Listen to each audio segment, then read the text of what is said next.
The number of daily nationwide cases of COVID-19 is once again topping 100,000. And right now, nearly 75% of the U.S. population lives in a high or substantial risk area for COVID. That now includes all of South Florida after changes were made in the calibration of the data. So who could forget social distancing, masks, and wiping down shopping carts? Some say it could be making a comeback. And while there are no plans to enact what we call COVID mitigation, there are some who say a rise in COVID cases could bring some of those things back. Our Stephanie Valderrama joins us live from St. Mary's Medical Center with more on that story. Hi, Stephanie.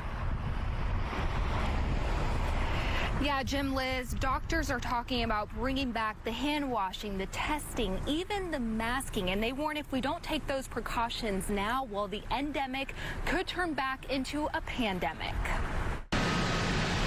Now that mask mandates have been lifted on planes, many families are planning vacations as schools across the country let out for summer break. But still lingering COVID-19. Are you worried about COVID? I'm worried about it, but cautiously optimistic. I'd say at this point, no.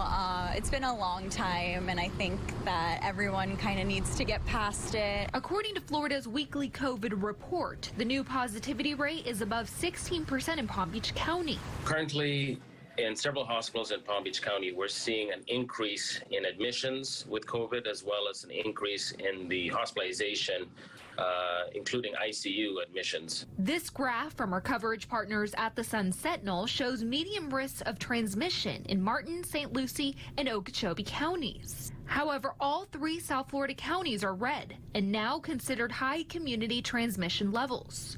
This comes after the CDC corrected a reporting error, classifying all three counties as medium levels for transmission. Head of the COVID-19 task force for the T. Leroy Jefferson Medical Society, Dr. Kitonga Kiminyo, says the numbers aren't surprising. Across the board, mitigation measures have been lifted, and this is the result. There hasn't been as much testing as we'd like, and we continue to encourage as many people to vaccinate and boost.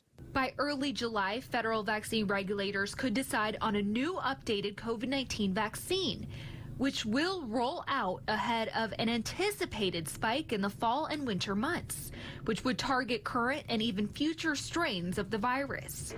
Kiminyo says currently unvaccinated or under-vaccinated patients are the most at risk for hospitalizations. What can we do right now to prevent this from erupting into something much worse?